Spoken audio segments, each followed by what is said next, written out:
보았었죠. 그 전 시간에 있었던 일이 있었습니다.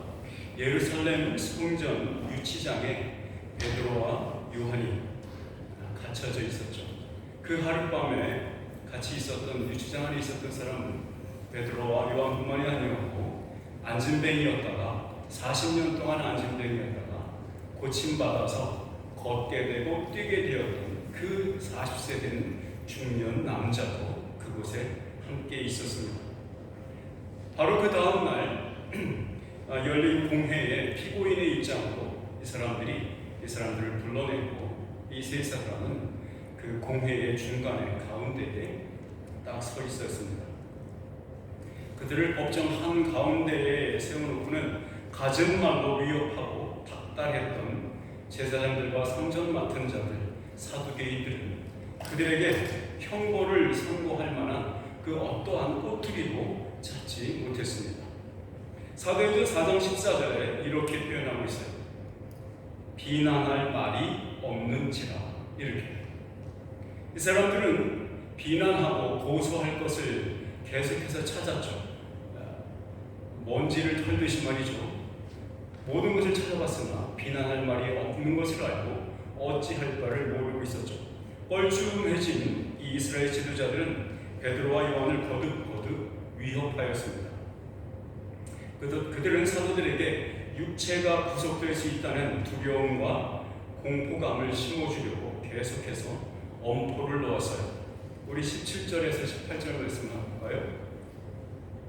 자, 같이 읽어볼까요? 시작. 이것이 민간에 더 퍼지지 못하게 그들을 위협하여 이 이름으로 아무에게도 말하지 말게 하자 하고 그들을 불러 경고하여 도무지 예수의 이름으로 아무에게도 말하지 말게 하자 하고 그들을 불러 경고하여 도무지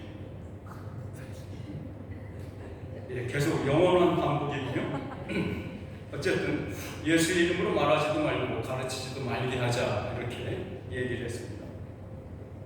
베드로와 요한은 이 위협 또한 받기를 거부했죠. 이에 그들은 어쩔 수 없이 베드로와 요한을 그리고 그 원래 안진뱅이였다 걸어다니시게 된 그 사람을 모두 방면했습니다. 21절 보시죠. 네, 시작. 관리들이 이 백성들 때문에 그들을 어떻게 처벌할지 방법을 찾지 못하고 다시 위협하여 모아주었으니 이는 모든 사람이 그 된 일을 보고 하나님께 영광을 돌리리라. 오늘 우리가 함께 받는 이 구절, 이 본문 말씀은 여전히 단 한 가지의 중요한 주제를 소재로 해서 C줄과 날줄로 엮여진 퍼즐과 같습니다.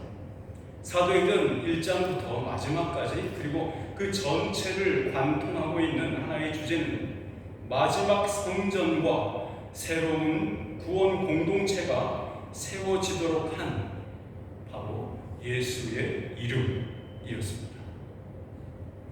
오늘 본문 말씀이 우리에게 가르치고자 하는 것은 첫째, 예수가 누구인가 하는 것입니다. 둘째, 새 성전, 즉 교회의 주권자이며 만물의 통치자인 예수가 만물을 다스리고 있으심에도 불구하고 왜 우리는 여전히 기도해야 하는가? 하나님의 통치가 불충분한 것인가? 그의 능력이 충분하지 않기에 우리의 도움이 필요하다는 것인가에 관한 질문에 대한 대답입니다. 이에 대한 답을 얻고자 함께 주의 거룩한 말씀을 상고하는 우리들 모두에게 성령님의 은혜가 삶의 변화로 또 기도의 변화로 나타나기를 주님의 이름으로 축원합니다. 아멘. 제가 한국에 갔다 와도 저희 여전히 똑같습니다. 좀 더 크게 해주세요. 아멘. 자, 공회의 소나기에서 풀려난 베드로와 요한은 곧바로 동료들이 있는 곳으로 돌아갔습니다. 그리고는 그때까지 공회에서 있었던 장로들과 제사장들의 말을 동료 사도들에게 자세히 보고하였습니다. 그 보고를 들은 후에 동료들의 반응이 오늘의 말씀의 내용입니다. 여기서 동료들이라는 말은 다른 10명의 사도들과 함께 제자 공동체를 의미하고 있습니다. 이 말씀은 교회가 무엇을 목적으로 모인 공동체인지 우리에게 다시 한번 확인시켜 줄 것입니다. 교회는 서로 거울이 되고 서로에게서 배우고 그래서 서로의 믿음이 강건해지는 것이 바로 교회입니다. 본문 말씀 사도행전 4장 24절부터 30절에 이르기까지의 내용은 초대교회 즉 예수 공동체의 초기 구성원들이 어떻게 예수의 몸된 교회를 이해했는지 그리고 그 교회의 머리이신 그리스도께서 어떻게 자신의 교회를 다스리시는지에 대하여 자세히 설명해 주는 구절입니다. 그러므로 우리는 교회로서 마땅한 표지를 갖고 있는지 어떤 부분이 미숙해서 아직도 진보와 성숙을 위해서 노력해야 되고 교정이 필요한지 스스로를 점검해 볼 수 있는 시간이 될 것입니다. 오늘 말씀의 대략은 이렇습니다. 베드로와 요한이 겪었던 공회에서 일들에 대하여 보고를 받자 다른 사도들과 제자들이 한 마음으로 그 사건에 참여하고 있는 모습입니다. 더 나아가서 사도들은 자신들이 처한 현실과 예수님의 십자가의 배경이 된 세상 권력의 방해와 위협을 동일시하고 있습니다. 또한 그것이 전부가 아닙니다. 성전 지도자들로부터 위협받는 현실 속에서 하나님의 뜻이 성취되기를 기도하고 있다는 것입니다. 그들이 드린 기도는 끝내 응답을 받았죠. 교회의 기도가 내용적으로 어떻게 하나였을지 그리고 그 하나님의 응답은 교회에 어떤 결과를 또한 그 결과가 나올 때까지 어떤 과정들이 필요했을까요? 이 부분을 우리가 하나하나 살펴보려고 합니다. 먼저 초기 교회 공동체가 하나님을 부를 때 어떤 언어를 사용했는지 보는 것은 아주 매우 중요한 것입니다. 우리 본문 말씀 24절을 한번 보시죠. 자, 본문 말씀 24절에 4절 같이 한번 읽어볼까요? 시작. 그들이 듣고 한 마음으로 하나님께 소리를 높여 이르되 대주제여 천지와 바다와 그 가운데 만물을 지은 이시오. 이렇게 되어 있죠. 자, 그들은 한 마음으로 하나님을 찬송하며 그가 받으셔야만 하는 영광을 그대로 돌려드리고 있습니다. 통성으로 기도했다는 것을 의미하기보다는 동일한 마음으로 한 목소리로 확신과 기쁨으로 기도했다고 보는 것이 좋을 것 같습니다. 여기서 이 대주제라는 호칭은 성경에서 자주 사용됐던 용어는 아닙니다. 이 대주제는 어떤 의미냐 하면 어느 특정한 사람들에게 대한 법적인 통제 권한을 가진 사람, 법적인 통제 권한을 가진 사람, 즉 노예의 주인이거나 한 도시의 통치자를 지칭할 때 사용했던 말입니다. 자, 24절은 이 대주제가 무슨 일을 하는 분인지 말해주고 있죠. 24절에 이렇게 써있죠. 대주제여 천지와 바다와 그 가운데 만물을 지은 이시오 라고 써있죠. 자, 그러니까 천지 만물의 주인이시며 만물을 채우고 있는 그 모든 것을 다스리시고 있는 그분을 뭐라고 불렀습니까? 대주제라고 부르는 겁니다. 이 말은 어제도 오늘도 천지 만물의 운행을 붙들고 있는 분이 우리의 하나님 여호와이시라는 겁니다. 그분이 신실하시다는 것은 그가 만물을 통치하심에 있어서 결코 스스로를 부인하는 선택을 하는 분이 아님을 분명히 확증해 주는 말입니다. 그 확실성이 이런 우리의 오늘날처럼 불확실성의 시대를 살아가는 우리를 흔들리지 않도록 붙잡아주고 있는 것입니다. 여러분은 대주제라는 말을, 이런 호칭을 여러분의 입에서 혹은 성경에서 우리가 봤을 때 여러분의 영혼은, 여러분의 마음은 그 말에 대해서 할렐루야라고 말하고 있습니까? 대주제요라는 말 들을 때 할렐루야로 반응하시고 아멘으로 화답하시는 여러분 되기를 축원합니다. 본문에서는 적어도 이 대주제라는 칭호가 역사의 주관자 혹은 만물의 통치자, 바로 그렇게 그려지고 있다는 것을 분명히 이해하셔야 됩니다. 예수 그리스도가 그 대주제이신 증거들이 25절에서 나타나고 있습니다. 자, 25절 한번 같이 읽을까요? 시작. 또 주의 종 우리 조상 열방이 분노하며 족속들이 허사를 경영하였고 세상의 군왕들이 나서며 관리들이 함께 모여 주와 그의 그리스도를 대적하도다 하시는 이로소이다. 이 말씀은 구약성경 시편 2편의 1절 2절의 말씀을 인용하고 있는 것입니다. 시편 2편의 내용을 살펴보면 사도행전에서 인용되고 있는 시편의 용어들이 의도적으로 그리고 그 의미를 더 명확하게 만들어주는 방법으로 자유롭게 바뀌어서 인용되고 있습니다. 제 말은 시편 2편의 말씀이 고지고대로 문자적으로 그대로 인용되는 것이 아니라 사도들은 그 말과 의미를 더욱더 분명히 하고자 용어를 바꾸어서 인용하고 있다 이 말입니다. 예를 들면 보시죠. 시편 2편에서의 이방 나라라는 말은 사도행전 오늘 본문 말씀에서는 열방으로 바뀌어 있습니다. 민족들이라는 말은 족속들이라는 용어로 대체되어 있죠. 보다도 중요한 변화는 바로 이런 것들인데요. 시편 2편 2절에 여호와와 그의 기름 부음 받은 자라는 말이 있는데 그 말을 어떻게 바꾸었냐면 주와 그의 그리스도라는 말로 대신하고 있는 거죠. 마치 음악에서의 변주처럼 쉽게 말하면 조각음이죠. 사도행전 4장 27절과 30절에 가서는 하나님께서 기름 부으신 거룩한 종 예수라는 말로 통합된 용어로 사도들은 사용하고 있다는 것을 볼 수 있어요.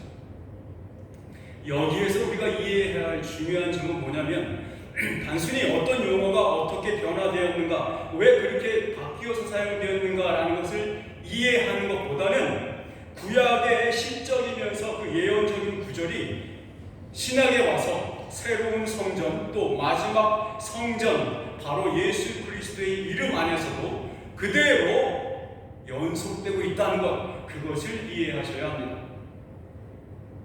대주제이신 하나님께서 신구약의 모든 연속되는 역사를 주관하시는 주인이시라는 것이 세상의 역사 속에서 어떻게 드러나고 있는지 거기에 집중을 하는 것입니다.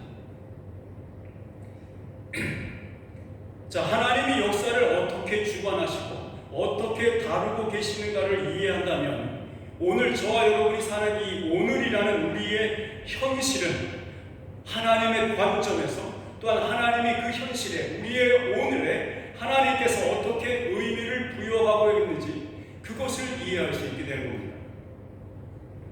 역사의 주관자요 통치자인 대주제이신 하나님은 그가 그의 구원을 어떻게 이루어내실 건지에 대해서 절대 숨기지 않고 완전하게 밝히셨습니다. 그 시편의 예언이 오늘 우리의 현실 속에서 어떻게 이루어졌는지 사도들은 이렇게 계속해서 말하고 있습니다. 27절에서 28절 말씀이죠. 같이 한번 읽어볼까요? 시작. 과연 헤롯과 본디오 빌라도는 이방인과 이스라엘 백성과 합세하여 하나님께서 기름 부으신 거룩한 종 예수를 거슬러 하나님의 권능과 뜻대로 이루려고 예정하신 그것을 행하려고 이 성에 모였나이다. 참으로 예언된 말씀대로 불과 몇 달 전에 바로 이 일이 있기 바로 몇 달 전에 바로 이 일이 일어났습니다. 열방의 대표자들인 헤롯과 본디오 빌라도는 이스라엘 민족을 대표하는 지도자들과 합세하여서 하나님의 그리스도 예수 그리스도를 대적했습니다. 역설적이게도 그것은 역사의 통치자이며 주인이신 하나님의 뜻이 예정하시는 섭리대로 성취되는 장면이었다는 것입니다. 주의 그리스도를 대적하는 저들은 자신도 모르는 사이에 하나님을 대적하려고 최선을 다하였습니다.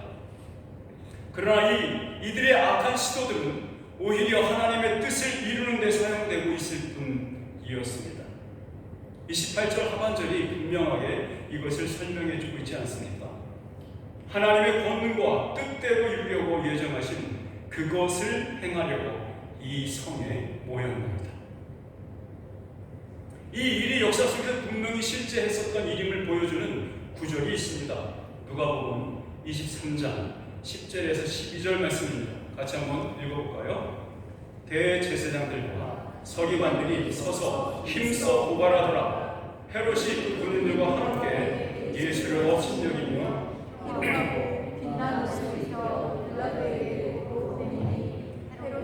헬라도가 전에는 원수였으나 당일에 서로 친구가 되니라.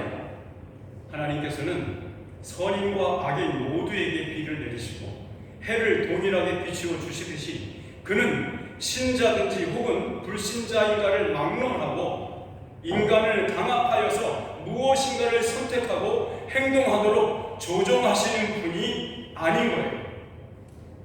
하나님의 뜻을 거스르고 대적하는 자들은 그들 자원하여서 그들의 마음이 자발적으로 영합하여서 한 마음으로 뭉쳤어요. 그들은 자기들이 행하는 일이 무엇인지도 모르고 그 악행을 일삼습니다.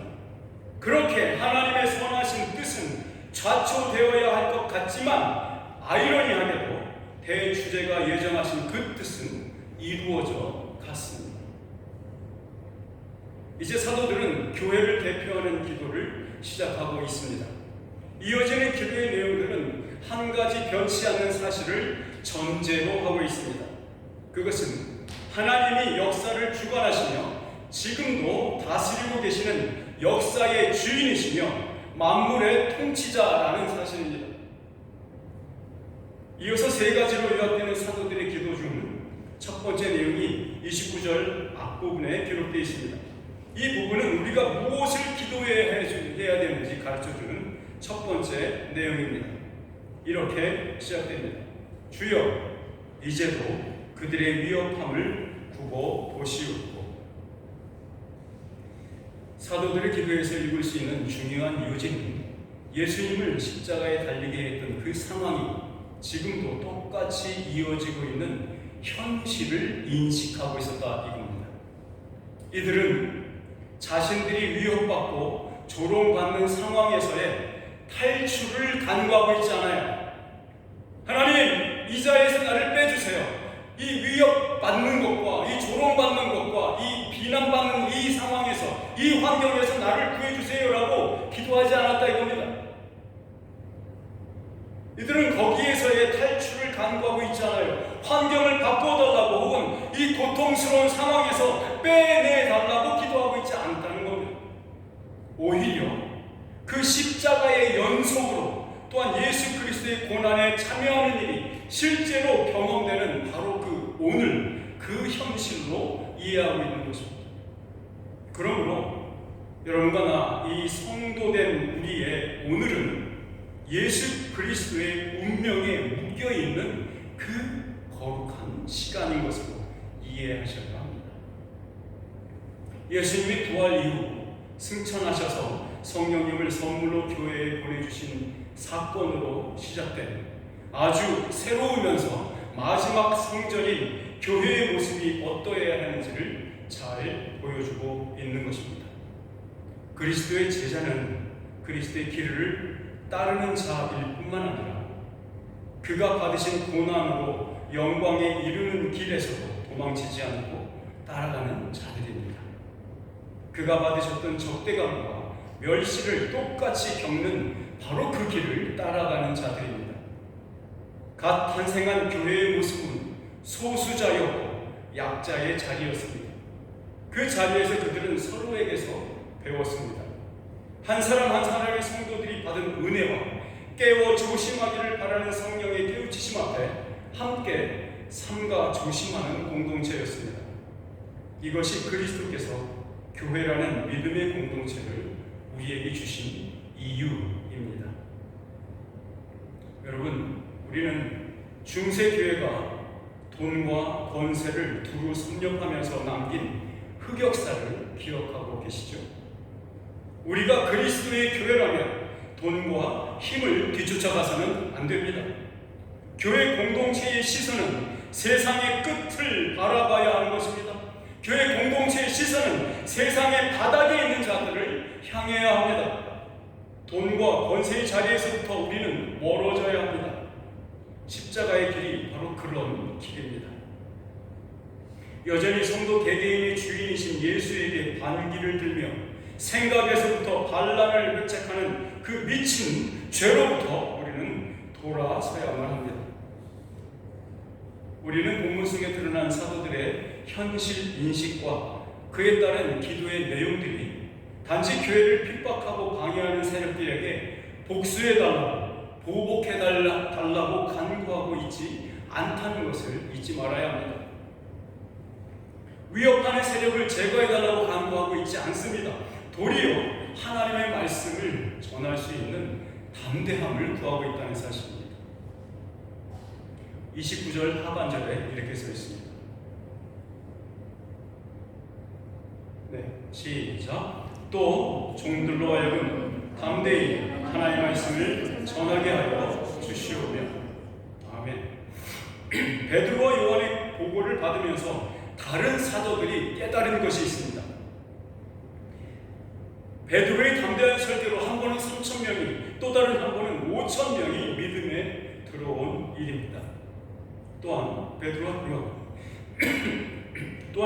요한이 이스라엘의 기라성 같은 지도자들로 가득 찬 공회에서 담대하게 복음을 전하는 일이 어떻게 교회를 세워나가고 있었는지를 바로 그 다른 사도들은 확인했던 것입니다. 아시는 것처럼 당시 사회는 여전히 리모델링 중이었던 헤롯 성전이 날마다 더 아름답고 더욱 커져가고 있었던 시대였습니다. 이스라엘 종교 지도자들은 그 어떤 이단 세력도 뿌리 뽑으려고 안간힘을 쓰고 있었던 시대였죠. 그럼에도 불구하고 다른 사도들도 베드로와 요한과 같이 담대히 하나님의 말씀을 전할 수 있도록 또한 성령의 능력을 입기를 간구하고 있는 것입니다. 우리 이어지는 30절의 간구 또한 이 29절의 기도에서 분리되지 않습니다. 포괄적인 기도로 보는 것이 적절합니다. 우리 30절 말씀을 같이 한번 읽어볼까요? 시작. 손을 들어 함께 하시고 표적과 기사가 거룩한 종 예수의 이름으로 이루어지게 하옵소서 하더라. 아멘. 이 손은 사도들의 손이 아니라 당신의 손, 즉 예수 그리스도의 손, 그 대주제의 손, 그것을 내밀어 병을 낫게 하달라는 간구입니다. 이러한 표적과 기사는 앞서서 발생했던 베드로와 요한이 성전 미문 앞 안증뱅이를 낫게 하는 것을 염두에 둔 기도임이 분명하죠. 그러므로 하나님의 말씀이 전해질 때에 그 하나님의 말씀이 참으로 살아계신 하나님의 말씀인 것을 입증해줄 표적과 기사를 구하는 것은 지금 저와 여러분 우리 모두에게도 필요한 기도의 제목입니다. 여기 31절은 이렇게 기도하기를 마칠 때쯤 사도들의 간구가 어떻게 응답되었는지를 보여주고 있습니다. 31절 말씀 읽어볼까요? 시작. 빌기를 다하매 모인 곳이 진동하더니 우리가 다 성령이 충만하여 담대히 하나님의 말씀을 전하니라. 아멘. 여기서 이 진동이라는 말은 하나님께서 사도들의 기도에 응답하시고 있음을 드러내는 현상, 증거로 이해할 수 있습니다. 지진과 함께 발생되는 진동은 하나님의 임재를 나타내는 현상이기도 하면서 대주제이신 하나님께서 사도들의 기도를 들어주고 계시다는 것을 입증해주는, 반증해주는 것입니다. 우리가 다 성령이 충만하여 담대히 하나님의 말씀을 전하니라 라는 말씀은 사도행전 2장에 기록된 오순절의 성령의 임하심에 대한 그 묘사와 아주 흡사하죠. 우리 사도행전 2장 4절에 있는 말씀을 볼까요? 같이 읽읍시다. 시작. 그들이 다 성령의 충만함을 받고 성령이 말하게 하심을 따라 다른 언어들로 말하기를 시작하니라. 아멘. 이 오순절의 성령 충만함은 다른 언어들로 말하게 하는 결과를 가져왔습니다. 그 말의 내용은 무엇이었습니까? 하나님의 위대하심과 하나님의 그 큰 일, 새 일이 지금 시작되고 있다는 내용이었습니다. 그러나 이 그 말씀은 오순절의 그 결과는 오늘 본문이 보여주는 성령 충만의 결과와 매우 달랐죠. 오늘 우리가 갖는 이 본문 말씀의 성령 충만의 결과는 무엇이었습니까? 하나님의 말씀을 담대히 전했다라는 것이 결과죠. 여러분, 얼마 전까지만 해도 제자였던 이들이 보여준 행동은 그야말로 겁쟁이였습니다. 겟세마네 동산으로 예수님을 체포하러 갔던 군사들이 들이닥친 그 순간에 거의 모든 제자들은 줄행랑을 쳤습니다. 어떤 이는 빨개 벗고 도망갔습니다. 3번을 연달아 예수를 저주한 베드로도 기억하시죠? 예수님의 십자가 밑에는 어렸던 요한과 어머니 마리아 외에는 그 누구도, 그 어떤 제자도 그 자리에 있지 않았습니다. 다 도망갔습니다. 겁쟁이였습니다. 그토록 무서워하고 도망가기에 바빴던 제자들이 달라졌습니다. 담대해졌습니다. 무엇이 이들을 이렇게 다른 사람들로 만들었을까요? 정확히 딱 2가지가 있었습니다. 첫 번째는 예수님의 부활을 목격한 것과 오순절의 성령 받음, 선물로 받은 성령 충만이었습니다. 그토록 두려움에 사로잡혀서 예수님의 십자가의 길에 함께 하지 못했던 제자들이 이제는 담대히 하나님의 말씀을 전하는 겁니다. 저들은 예수님께서 무덤에서 살아나신 일을 목격함으로 세상이 가진 가장 강력한 무기인 사망, 죽음을 이기시고 승리하는 것을 깨달았기 때문입니다. 또한 오순절에 성령을 선물로 받음으로 능력을 덧입었기에 가능한 일입니다. 성령 충만 받음은 사도들의 기도에 대한 하나님의 응답이었습니다. 하나님의 말씀이 담대하게 전하도록 이때에 또한 필요할 때마다 부어주신 성령님의 충만함이었습니다. 오늘 우리는 무엇을 기도해야 할까요? 우리가 살펴본 본문에 기록되어 있는 사도들의 간구가 바로 우리가 구해야 할 동일한 기도의 제목인 것입니다. 담대히 하나님의 말씀을 전한다는 것이 공격적으로 혹은 인격에 대한 존중 없이 일방적으로 복음을 선포하는 것을 의미하는 것은 결코 아닙니다. 우리가 기도해야 할 제목은 겁쟁이의 모습을 벗어버리고 담대히 하나님의 말씀을 전하는 자가 되도록 성령의 충만을 간구하는 것입니다. 아무리 세상에 악이 관영한다 해도 죄의 광기가 인간을 고삐 풀린 미친 망아리처럼 이리저리 날뛰게 한다 해도 하나님은 자기 자신의 선하신 뜻을 반드시 그 뜻을 우리를 통해서 이루어내신다는 것을 믿으셔야 합니다. 우리의 기도의 제목이 바로 그것입니다. 이 말은 우리 자신의 내면에도 똑같이 적용되어야만 합니다. 죄뿐인 우리의 본성의 마음이 하나님의 선하신 뜻에 의해 다스려지고 통치받게 해달라고 바로 그렇게 기도해야 하는 것입니다. 우리가 기도하는 대로 응답받을 것이라고 우리는 확신할 수 있습니까?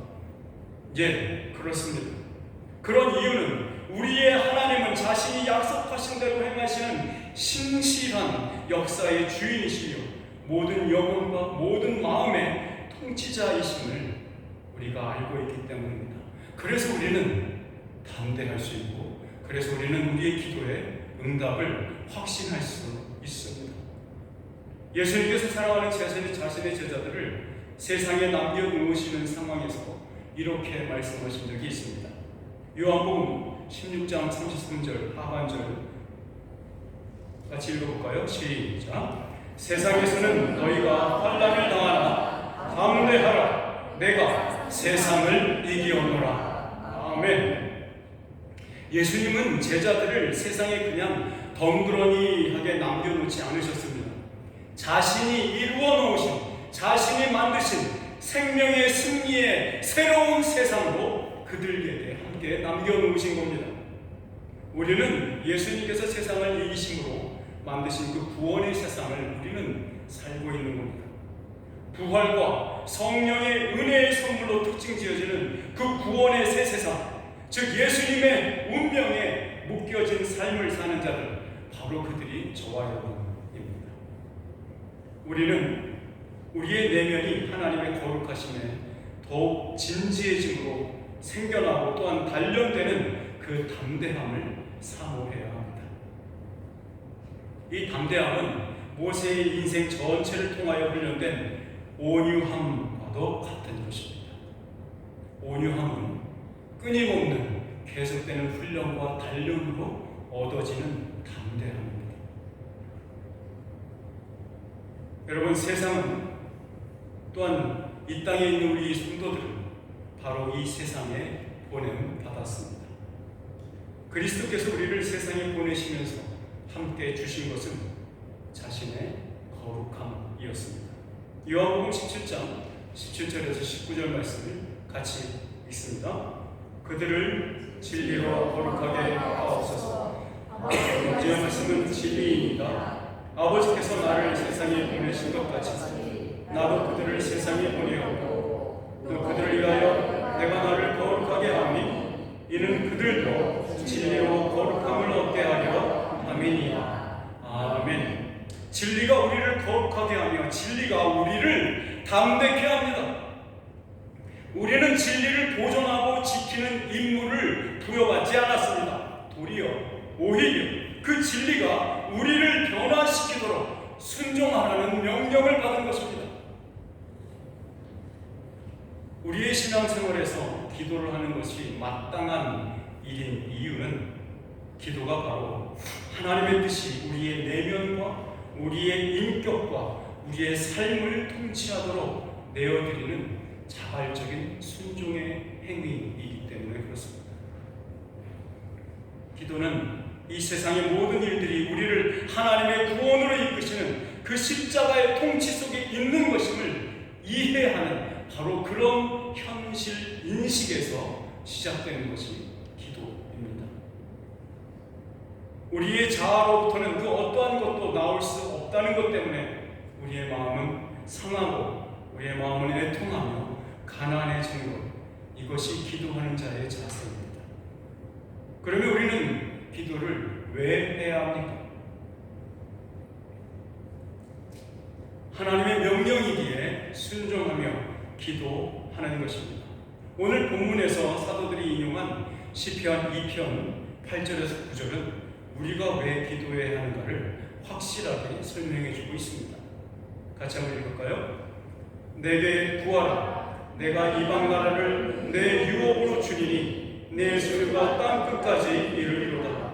네가 철창으로 그들을 깨뜨리며 질금같이 부수리라 하시도다. 아멘. 보십시오. 뭐라고 시작합니까? 내게 구하라. 하고 싶으면 하시고 말고 싶으면 마세요라고 써 있습니까? 아니면 구하라 라고 명령하고 있습니까? 명령입니다.